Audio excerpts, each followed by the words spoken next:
Hey guys, Ramsey here. When a patient walks into a hospital, it's the goal of their doctor to diagnose their illness as quickly as possible so that this patient can be treated as quickly as possible. Well, you are your car's doctor. If a problem ever comes up, you want to know about it as quickly as possible so that you can treat it as quickly as possible.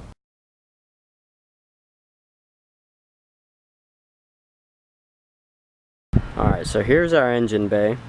We're going to start with the oil. Your oil is the lifeblood of your engine, so if you don't check anything else, check it. All you have to do is pull the dipstick out and wipe the tip of it clean and stick it back in. Make sure it's in all the way. Pull it out again and make sure that the oil is near the full mark. You want to make sure your engine is cold before you do this so that you can measure the oil when it's all settled down. Next we're going to check our antifreeze.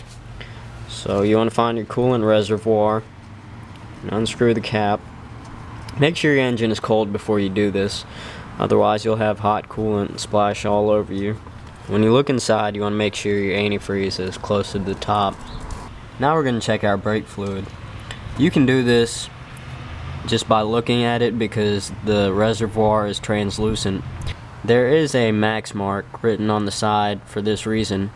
Make sure you don't fill it past that point, otherwise it'll cause problems with your master cylinder. Now we're going to check the automatic transmission fluid. This dipstick will be deeper into your engine bay, so you have to reach down and get it. Make sure your car is warm and idling when you check this.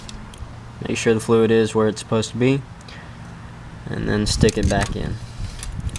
If you have a manual transmission, you'll have a plug at the bottom of your transmission that you'll need to pull. After that, we're going to check out power steering fluid.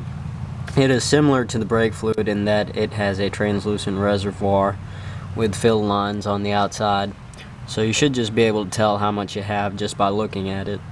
And finally, we're going to check our washer fluid. This is more of a convenience than a necessity, but it's also real quick and easy to check, so you might as well go ahead and do that. While you've got your hood open, you might as well take a minute to check your air filter. If you have a stock intake, then your air filter will be in this air box.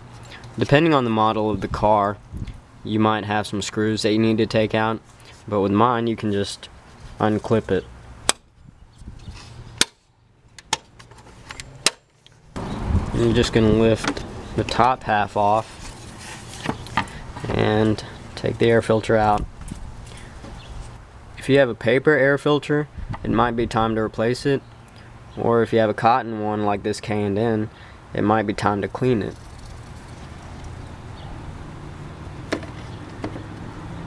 Checking your car's fluids on a regular basis will help you find problems more quickly, and as your vehicle maintenance knowledge increases, you'll be able to slowly start figuring out how to fix those problems on your own.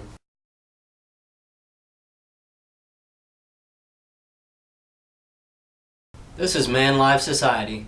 We'll see you next time.